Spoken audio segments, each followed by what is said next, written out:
आदरणीय मेरे प्रिय दोस्तों, भक्तों और गुरु प्रेमियों, एक बार की बात है जब साहब श्री गुरु नानक देव जी जगन्नाथपुरी जाते हैं तो एक मंदिर में अन्य पुजारियों के साथ वो आरती में जब सम्मिलित हुए, पुजारी लोग मूर्ति के सामने नाना प्रकार की मिठाइयाँ और फल फूल आदि बड़ी श्रद्धा से चढ़ा रहे थे।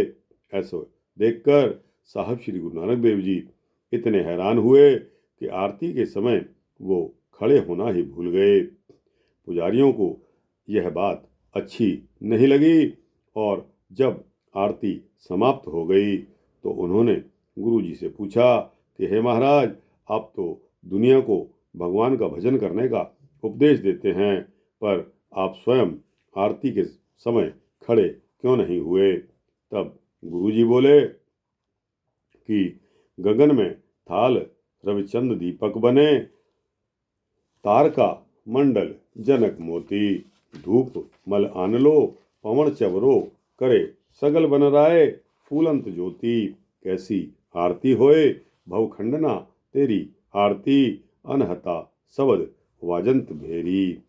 अर्थात हे पंडित, संसार में दिन रात महान आरती हो रही है। आकाश की थाली में सूर्य और चंद्रमा के दीपक जल रहे हैं, हजारों तारे और सितारे मोती बने हुए, मलय की खुशबूदार हवा का धूप महक रहा है, वायु चंबर से हवा कर रही है, जंगल के सभी वृक्ष फूल चढ़ा रहे हैं, हृदय में अनाहत नाद का ढोल बज रहा है। हे पंडित, इस महान आरती के होते हुए तेरी आरती की क्या आवश्यकता है? उसका क्या महत्व है? अर्थात भगवान की असली आरती तो मन से उतारी जाती है और श्रद्धा ही भक्त की सबसे बड़ी भेंट है। फिर आप लोग थालियों में ये थोड़े थोड़े फल फूल लेकर मूर्ति पर क्यों चढ़ाते हो? क्या उसके पास थाली की कमी है? अरे, आकाश ही उसका नीलम थाल है।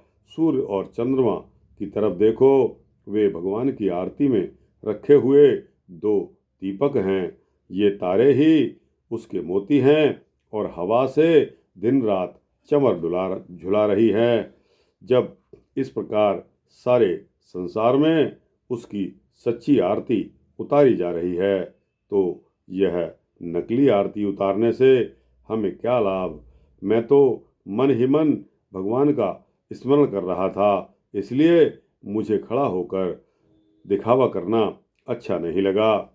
ऐसे उत्तर को सुनकर पुजारी लोग मौन हो गए और गुरुजी के तर्क के सामने उनका माथा झुक गया।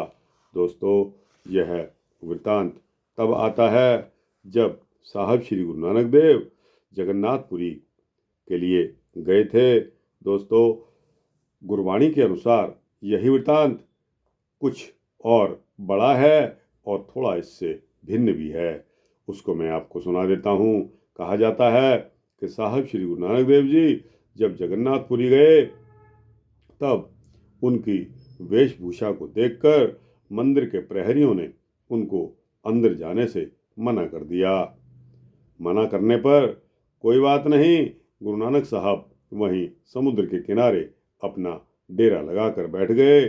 संध्या के समय गुरु नानक साहब ने यही आरती का उच्चारण किया। जब ठाकुर जी इस आरती को सुन रहे थे और उन्होंने पुजारियों को आदेश दिया कि आज मंदिर में कोई आरती नहीं होगी, आज हम बाहर जाकर अपने प्रिय भक्त की आरती सुनने के लिए जा रहे हैं।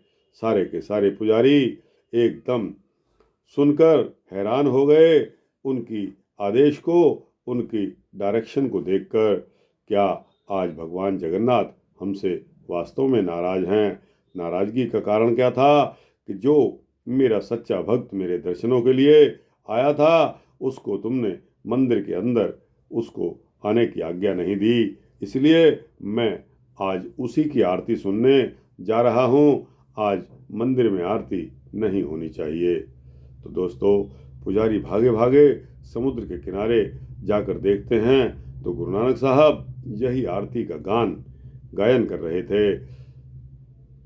गगन में थाल रविचंद दीपक बने, तारका मंडल जनक मोती, धूपमल आनलो पवन चवरो करे, सगल बन राय फूलंत ज्योति, कैसी आरती होए भवखंडना तेरी आरती, नवहता सबद वाजंत अनहता सबद वाजंत पेरी, रहाओ सहस तव नैनन नैन है तो ही कह, सहस मूरत नन्ना एक तो ही, सहस पद विमलन एक पद गंध बिन, सहस तव गंध इव चलत मोही, सब में ज्योत ज्योत है सोई, तिस दे चानन सब में चानन होई, गुर साखी ज्योत प्रगट होई, जो तिस पावै सो आरती होए, हर चरण कमल मकरंद लोभित मनो, अंदिनो मोय आई प्यासा, कृपा जल दे नानक सारिंगो, होए जाते तेरे नाय वासा।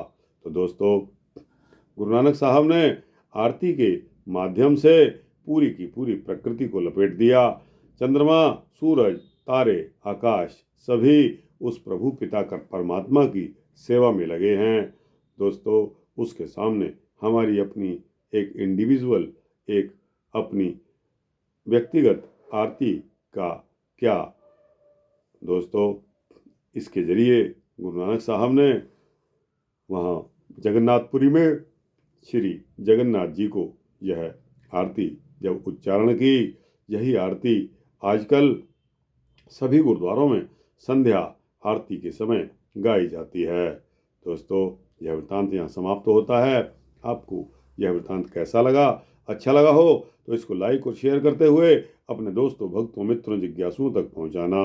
दोस्तों, कमेंट सेक्शन में अपनी राय भी अवश्य देना कि आपको यह वृत्तांत कैसे लगते हैं। और दोस्तों, इस चैनल को सब्सक्राइब कर देंगे तो आपको इसी तरह के सूक्ष्म भक्ति वृत्तांत मिलते रहेंगे।